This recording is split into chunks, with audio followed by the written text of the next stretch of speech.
Dianggap wanita nakal, tapi punya banyak uang. Padahal nganggur, mereka bungkam pas tahu akun bisnisku. Namaku Mira, seorang wanita berusia 28 tahun yang tinggal sendirian di sebuah perumahan sederhana di pinggiran kota. Rumahku mungil, tapi cukup nyaman untukku. Aku selalu menyukai ketenangan, jadi aku memilih tempat ini sebagai pelarianku dari hiruk-pikuk kota besar. Namun, ada satu hal yang tak pernah kuduga akan mengganggu ketenanganku, tetangga. Sejak pindah ke sini setahun lalu, aku mencoba menjaga hubungan baik dengan mereka. Aku tersenyum ramah saat bertemu di depan rumah, sesekali membawa kue atau minuman manis untuk dibagikan. Tapi, semakin hari, aku merasakan ada yang aneh. Tatapan mereka padaku mulai berubah, dari sekadar penasaran menjadi dingin, bahkan sinis. Ada sesuatu yang tak beres, aku tahu apa penyebabnya. Sebagai seorang pekerja lepas, aku sering terlihat di rumah. Aku bukan tipe orang yang harus berangkat pagi-pagi ke kantor atau pulang larut malam seperti kebanyakan tetanggaku. Pekerjaanku fleksibel, bisa kulakukan dari mana saja, asalkan ada laptop dan koneksi internet. Namun, bagi mereka, aku adalah wanita yang tidak bekerja. Mereka melihat rumahku yang rapi, barang-barang elektronik baru, dan pakaian yang selalu tampak stylish. Lalu, bisikan-bisikan itu pun dimulai. Pertama-tama, aku hanya mendengar desas-desus samar-samar. Ketika aku keluar rumah, mereka langsung berhenti bicara dan pura-pura sibuk. Awalnya, aku mencoba menepis pikiran buruk tentang mereka. Mungkin mereka hanya bergosip biasa, bukan soal aku. Tapi lama-lama, aku tak bisa lagi menghindar dari kenyataan. Gosip itu mulai terdengar lebih jelas. Mereka bilang, aku adalah simpanan om-om tua, bahwa aku hidup dari pemberian seorang pria dewasa yang entah siapa. Aku bahkan pernah mendengar salah satu ibu berkata pada anaknya, "Jangan dekat-dekat sama Kak Mira, dia kan nggak kerja, cuma digaji sama om-om." Setiap kali mendengar kata-kata seperti itu, rasanya seperti ada batu besar menghantam dadaku. Aku ingin marah, ingin berteriak dan berkata bahwa mereka salah. Tapi, aku tak pernah melakukannya. Aku tahu, jika aku memberikan reaksi, mereka hanya akan mendapatkan bahan lebih banyak untuk digunjingkan. Jadi, aku diam saja. Aku mencoba fokus pada pekerjaanku sebagai influencer produk-produk ternama, meskipun aku sadar bahwa mereka tak akan pernah mengerti betapa kerasnya aku bekerja di balik layar. Hidupku terasa seperti dipenuhi keheningan, bukan keheningan yang damai, melainkan keheningan yang menyesakkan. Setiap kali aku duduk di teras rumah, aku merasa seperti sedang dipelototi dari balik gorden-gorden tetangga. Aku tahu mereka sedang mengamati setiap gerak-geriku, mencari-cari alasan untuk menambahkan cerita baru dalam gosip mereka. Terkadang, aku berpikir untuk pindah dari sini, tapi aku juga tak mau menyerah begitu saja. Ini rumahku, dan aku sudah membelinya dengan jerih payahku sendiri. Kenapa aku harus meninggalkannya? Hanya karena ulah orang-orang yang tak mengenaliku? Aku mencoba meyakinkan diri bahwa semua ini hanya fase, bahwa suatu hari nanti mereka akan tahu kebenarannya. Namun, di tengah semua kebingunganku, satu hal yang pasti, aku mulai kehilangan kesabaranku. Bisikan-bisikan itu terus menghantuiku, seperti bayangan gelap yang tak bisa kuhindari. Dan aku tahu, suatu hari nanti aku harus mengambil sikap, hari-hariku semakin berat. Jika sebelumnya aku hanya mendengar desas-desus samar dari balik jendela, kali ini gosip itu mulai terang-terangan. Mereka tak lagi malu-malu menyembunyikan bisikan mereka saat aku lewat. Bahkan ada yang sengaja berbicara, keras ketika aku sedang di warung membeli kebutuhan sehari-hari. "Kak Mira tuh ya, sering banget belanja mahal-mahal padahal nggak kerja. Pasti uang om-om itu," kata salah satu ibu dengan nada sinis. Aku pura-pura tidak mendengar, tapi setiap katanya menusuk seperti jarum. Aku mencoba tersenyum pada penjual warung, membayar barang-barangku, dan pulang ke rumah dengan langkah cepat. Namun, rasa sakit itu tetap mengikutiku seperti bayangan. Tak, hanya orang dewasa, bahkan anak-anak pun ikut-ikutan. Suatu sore, saat aku sedang menyiram tanaman di halaman depan, beberapa anak kecil melemparkan kaleng kosong ke halaman rumahku sambil tertawa-tawa. "Simpanan om-om, simpanan om-om," ejek mereka. Aku hanya bisa menatap mereka dengan mata berkaca-kaca, lalu masuk ke dalam rumah. Hatiku remuk. Anak-anak itu masih polos. Mungkin mereka hanya meniru apa yang didengar dari orang tua mereka. Tapi, bagaimana bisa mereka tega menghina seseorang hanya karena gosip tak berdasar? Malam itu, aku duduk di sudut kamarku, memeluk lutut, dan menangis dalam diam. Aku merasa seperti seekor burung dalam sangkar. Rumah yang seharusnya menjadi tempatku, beristirahat kini terasa seperti penjara. Dinding-dindingnya seolah mengecil, menekan dadaku. Aku ingin kabur, tapi kemana? Dunia luar yang kutemui juga dipenuhi oleh tatapan sinis dan cibiran dingin. Aku mencoba mengalihkan perhatian dengan bekerja lebih keras. Pekerjaanku sebagai influencer adalah pelarian satu-satunya dari semua hinaan ini. Setiap pagi, aku bangun lebih awal untuk membuat konten, menulis caption, merekam video, atau mengedit foto agar sesuai dengan permintaan brand-brand besar yang bekerja denganku. Kadang-kadang, aku harus menjawab email klien sampai tengah malam. Uang yang kudapat bukan hasil pemberian pria dewasa seperti yang mereka tuduhkan, melainkan jerih payahku sendiri. Aku memiliki ribuan pengikut di media sosial, dan banyak dari mereka yang menganggapku inspiratif. Di dunia online, aku dihargai.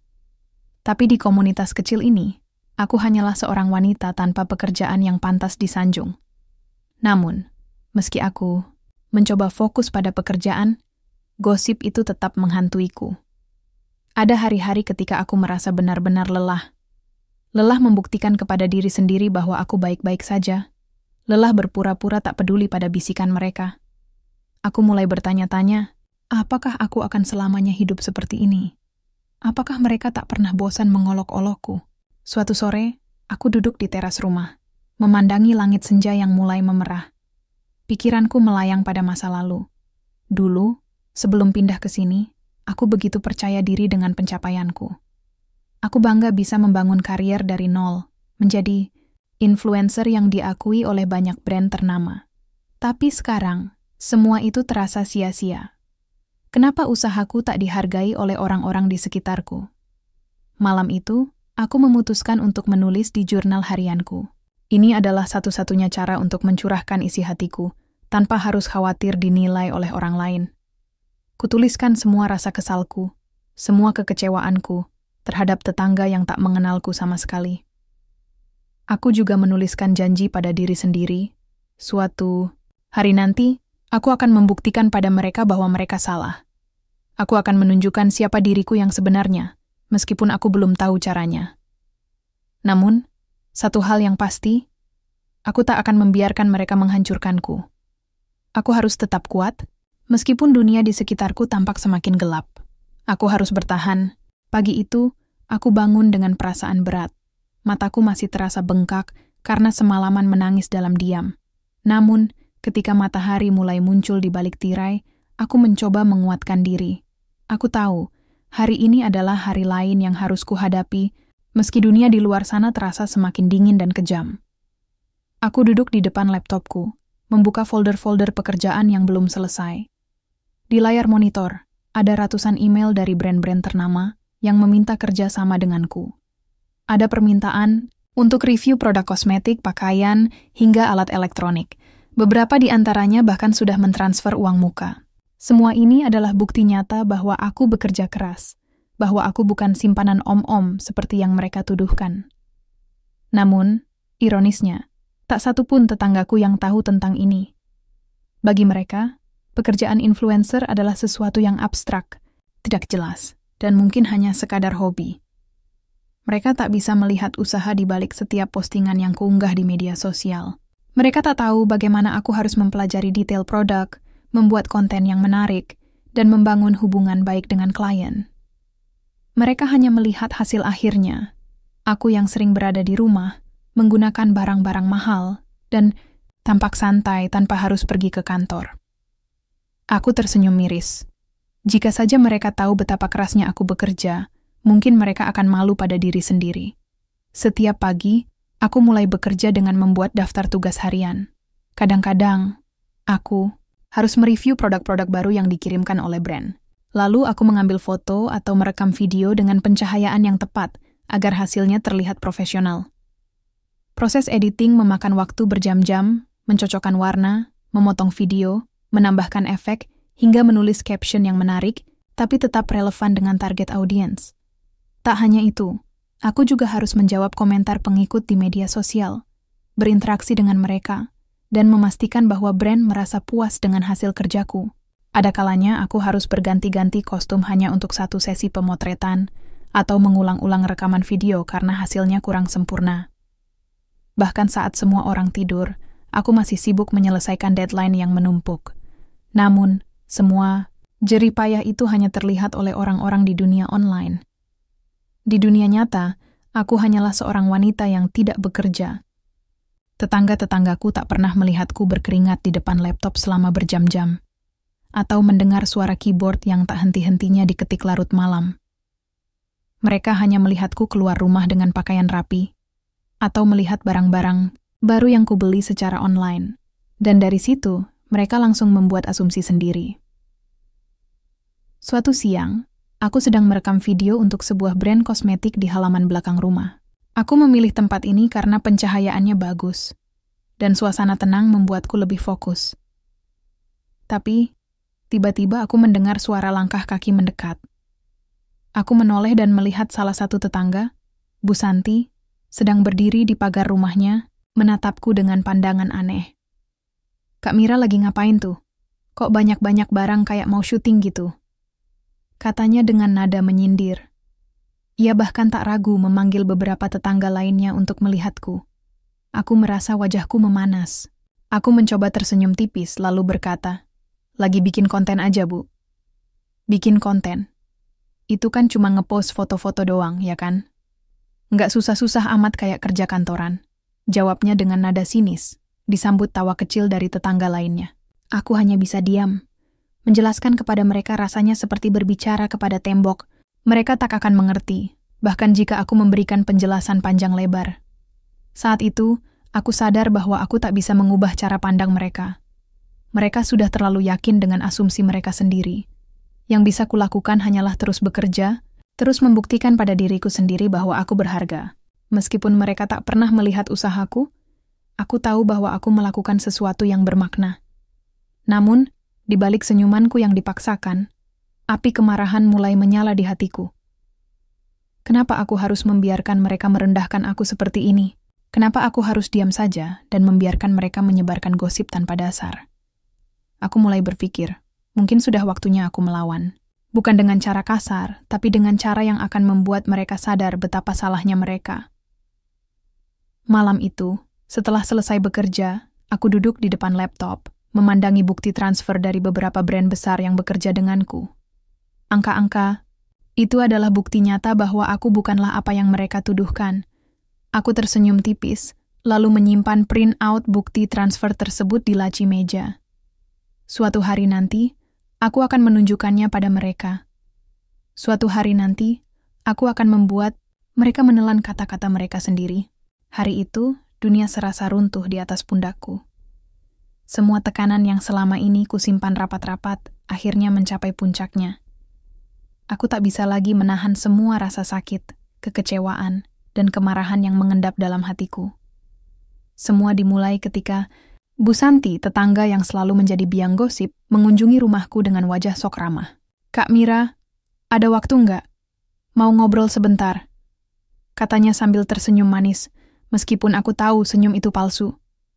Aku menghela napas panjang, lalu mengangguk. "Silakan masuk, Bu," kataku pelan, mencoba tetap sopan meski hatiku sudah bersiap untuk sesuatu yang buruk. Bu Santi duduk di sofa ruang tamu dengan sikap santai, tapi matanya menyelidik, seperti sedang mencari-cari sesuatu yang salah di sekitarku. Setelah basa-basi singkat tentang cuaca dan harga sembako, dia mulai membahas topik yang kutakuti. "Kak Mira, maaf ya kalau aku terlalu ikut campur urusan pribadi. Tapi, banyak ibu-ibu di kompleks ini yang penasaran. Kok kakak bisa punya uang banyak padahal nggak kelihatan kerja? Apa ada om-om yang bantu?" Katanya dengan nada hati-hati, tapi matanya penuh dengan rasa ingin tahu dan penghakiman. Aku merasakan darahku mendidih. Selama ini, aku berusaha menjaga sikap tenang dan tidak melawan. Namun, kali ini aku tak bisa menahan diri. Aku menatapnya dengan mata berkaca-kaca, suaraku terdengar lebih tajam dari biasanya. Bu, saya bekerja keras setiap hari. Saya influencer produk ternama, dan semua uang yang saya dapat adalah hasil jerih payah saya sendiri, bukan dari om-om atau siapapun, kataku dengan nada tegas. Namun, Bu Santi hanya tertawa sinis. Ah, masa iya? Siapa yang percaya kalau cuma bikin video atau foto-foto bisa dapat uang banyak? Itu kan cuma hobi aja, ya kan? Kata-katanya seperti pisau yang menusuk jantungku. Aku merasa harga diriku direndahkan habis-habisan. Aku mencoba menjelaskan lebih lanjut tentang pekerjaanku, tentang brand-brand besar yang bekerja sama denganku, tentang ribuan pengikut di media sosial, dan tentang tanggung jawab yang harus kupenuhi setiap hari. Tapi, dia hanya mendengarkan dengan alis terangkat, seolah tak percaya sepatah kata pun dari apa yang kukatakan. Setelah Bu Santi pergi, aku langsung menuju kamarku dan menutup pintu rapat-rapat. Aku tak kuat lagi menahan air mata. Tubuhku gemetar karena marah dan sedih. Kenapa mereka begitu mudah menilai orang lain tanpa mau mengerti? Kenapa mereka tak pernah berusaha melihat lebih dalam? Malam itu, aku menangis sejadi-jadinya di kasurku. Rasanya seperti ada batu besar menekan dadaku, membuat sulit bernapas. Aku memandangi langit-langit kamar, berpikir tentang betapa tidak adilnya semua ini. Aku bekerja keras, bahkan lebih keras daripada kebanyakan orang di kompleks ini, tapi mereka tak pernah menghargainya. Sebaliknya, mereka malah melemparkan tuduhan-tuduhan keji tanpa dasar. Di tengah tangisku, aku mulai merenung. Aku sadar bahwa diam saja tak akan membantu. Jika aku terus membiarkan mereka menghina dan menuduhku tanpa perlawanan, mereka tak akan pernah berhenti.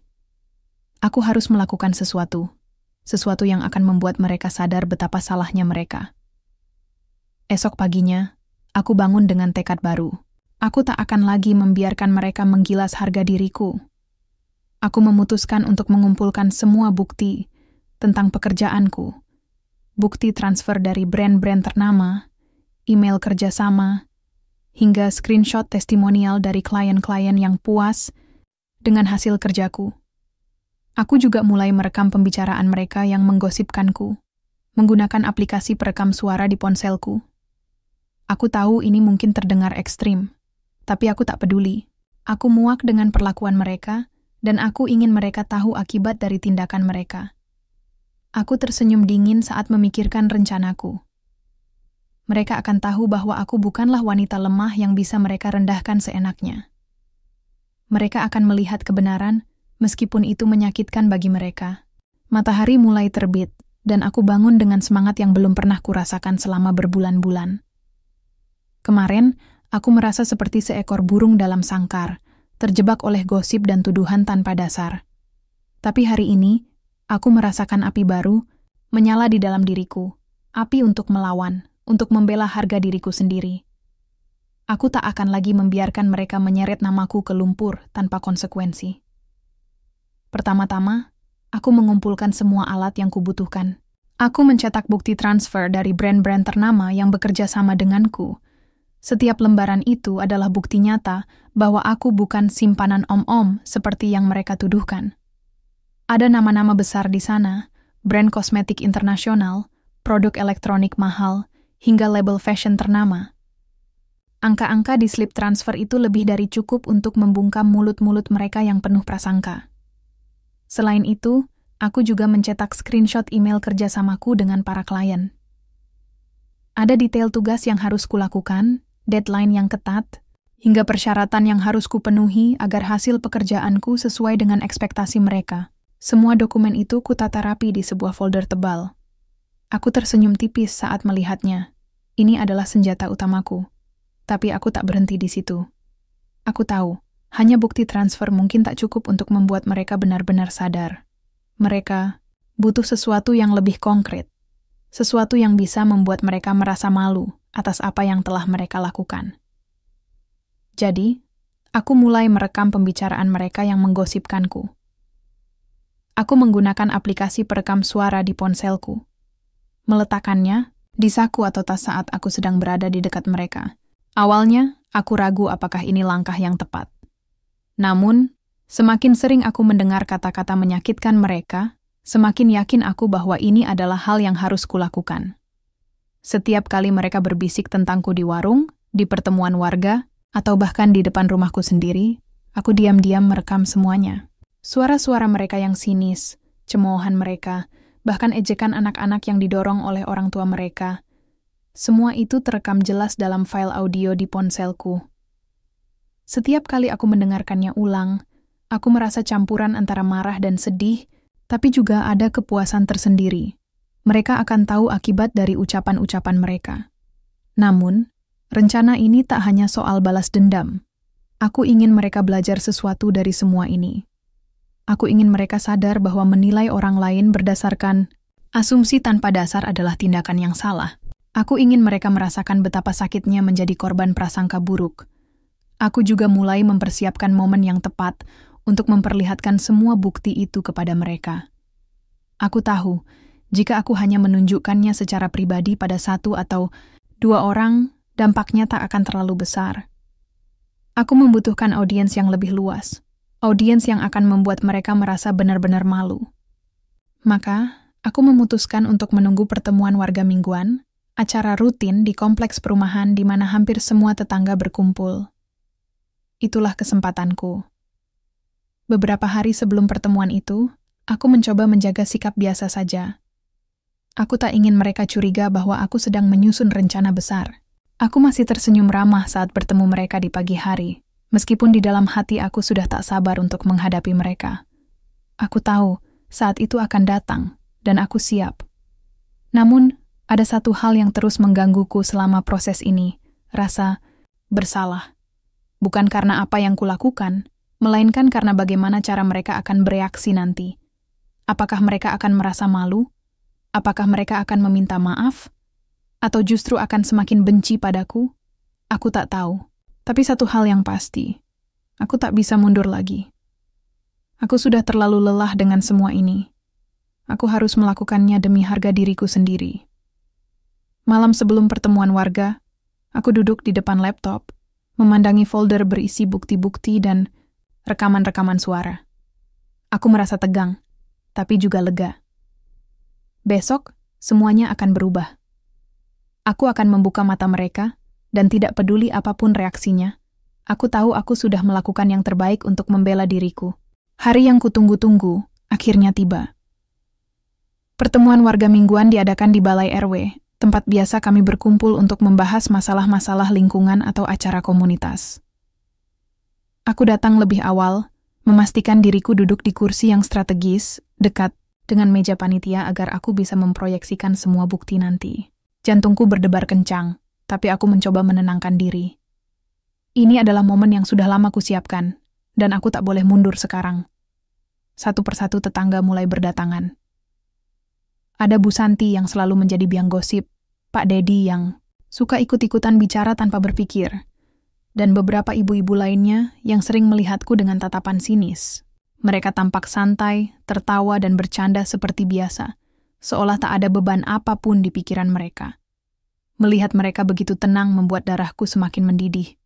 Bagaimana mungkin mereka bisa bersikap seolah tak pernah menyakitiku?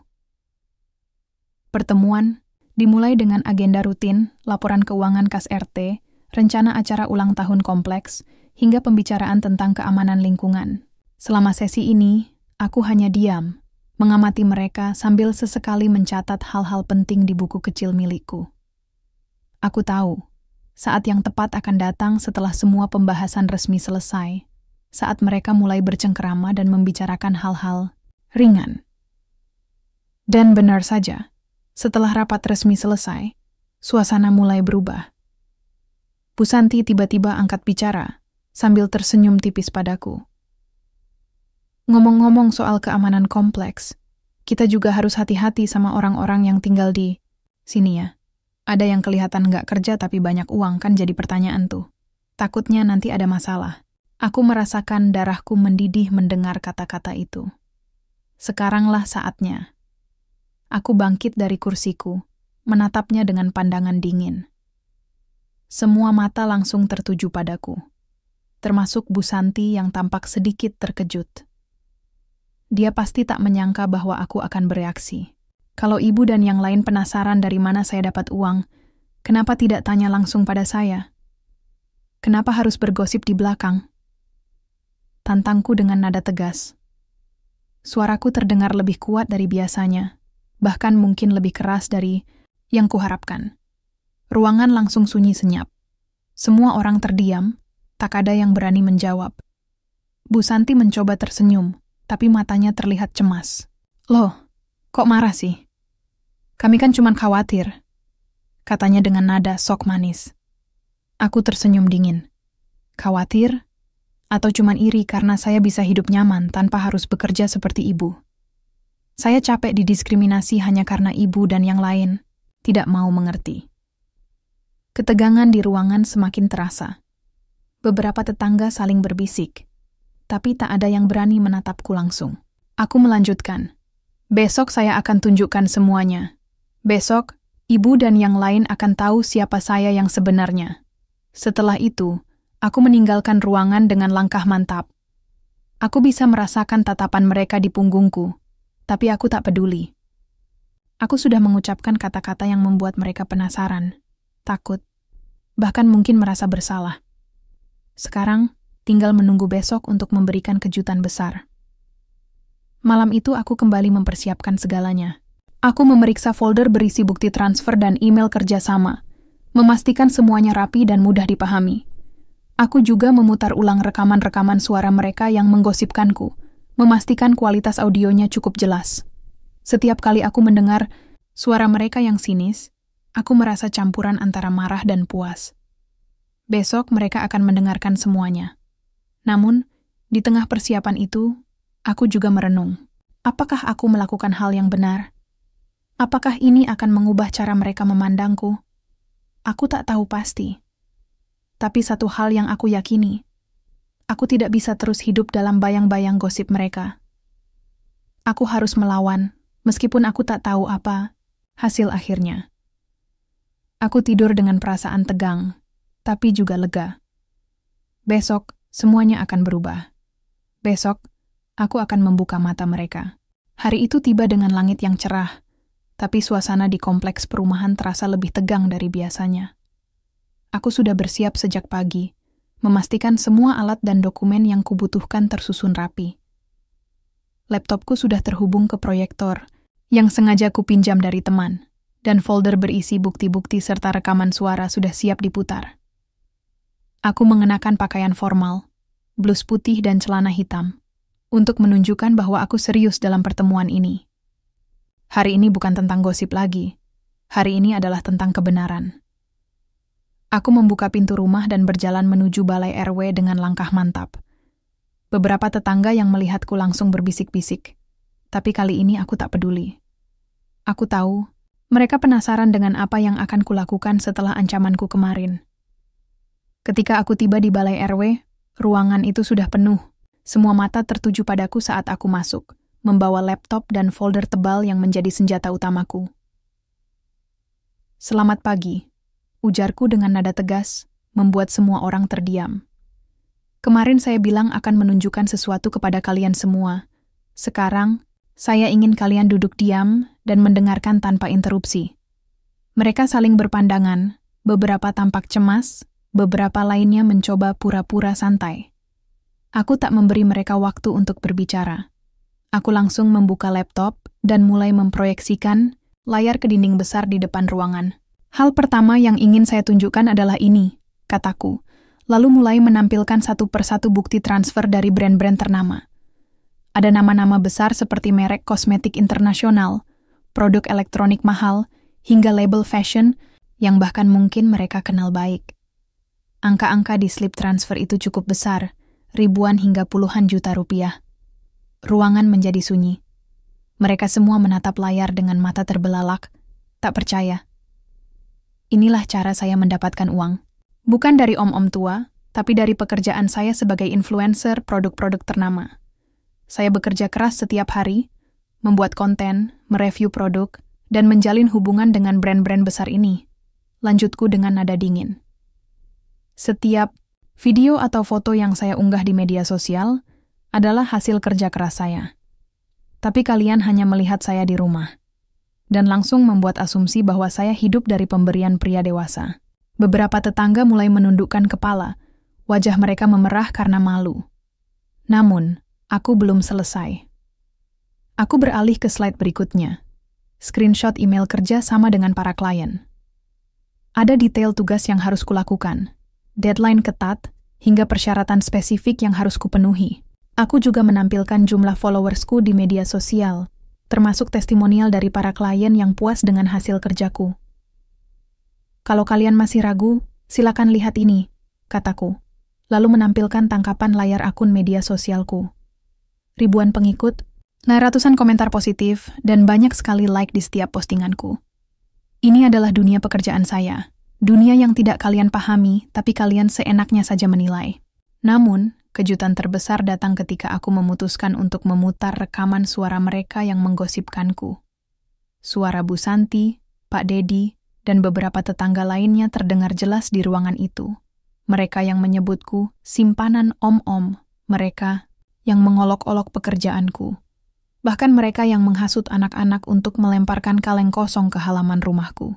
Setiap kata-kata menyakitkan itu terdengar begitu nyaring di ruangan yang sunyi. Wajah mereka berubah pucat. Beberapa menutup mulut mereka dengan tangan, tak percaya bahwa aku telah merekam semuanya. Bu Santi, yang biasanya sok percaya diri, kini menangis pelan. "Maafkan kami, Kak Mira. Kami salah," katanya dengan suara bergetar. Tapi aku tak memberikan ampun begitu saja. Ini bukan soal permintaan maaf. Ini soal bagaimana kalian bisa begitu mudah menilai orang lain tanpa mencoba memahami mereka. Apakah kalian sadar betapa sakitnya menjadi korban prasangka buruk? Apakah kalian pernah berpikir sebelum bicara? Ruangan itu tetap sunyi. Tak ada yang berani menjawab. Aku melihat beberapa ibu-ibu menundukkan kepala. Bahkan ada yang menangis. Aku tahu mereka merasa malu, tapi aku tak peduli. Mereka harus merasakan akibat dari tindakan mereka sendiri. Mulai sekarang, jika kalian punya pertanyaan tentang saya, tanyakan langsung pada saya. Jangan bergosip di belakang. Karena jika kalian melakukannya lagi, saya tak segan-segan untuk mengambil tindakan lebih lanjut, kataku dengan nada tegas sebelum meninggalkan ruangan. Beberapa hari setelah pertemuan di Balai RW, suasana kompleks perumahan berubah drastis. Aku tak lagi mendengar bisikan-bisikan sinis atau cemoohan ketika aku keluar rumah. Sebaliknya, para tetangga kini menghindari tatapanku. Bahkan ada yang pura-pura sibuk saat kami bertemu di jalan. Beberapa di antaranya mencoba mendekatiku dengan wajah penuh rasa bersalah, meminta maaf secara pribadi. Namun, aku hanya tersenyum tipis dan mengangguk singkat tanpa memberikan tanggapan lebih lanjut. Mereka harus belajar dari kesalahan mereka sendiri. Meski demikian, aku tahu bahwa semuanya tidak akan kembali seperti dulu. Aku telah kehilangan kepercayaan pada komunitas ini. Pada orang-orang yang seharusnya menjadi tetangga baik, tapi malah merendahkan harga diriku tanpa alasan. Aku tak ingin hidup dalam lingkungan yang dipenuhi prasangka buruk dan gosip tak berdasar. Jadi, aku memutuskan untuk menjual rumahku dan pindah ke tempat baru. Kali ini, aku memilih sebuah apartemen modern di pusat kota. Di sana, orang-orang lebih terbuka dan menghargai kerja keras masing-masing individu. Aku juga mulai lebih aktif di dunia nyata, bukan hanya di media sosial. Aku sering menghadiri acara-acara komunitas influencer, berbagi pengalaman tentang pentingnya, tidak menilai orang lain berdasarkan penampilan atau asumsi semata. Banyak orang yang terinspirasi oleh ceritaku, dan itu membuatku merasa lebih bermakna. Namun, ada satu hal yang tak pernah kulupakan dari pengalaman ini. Betapa pentingnya menjaga integritas diri sendiri.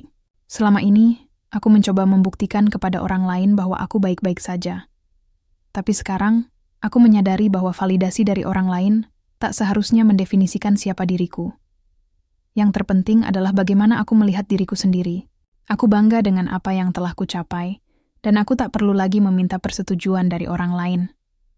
Suatu sore, aku duduk di balkon apartemen baruku, menikmati senja yang indah.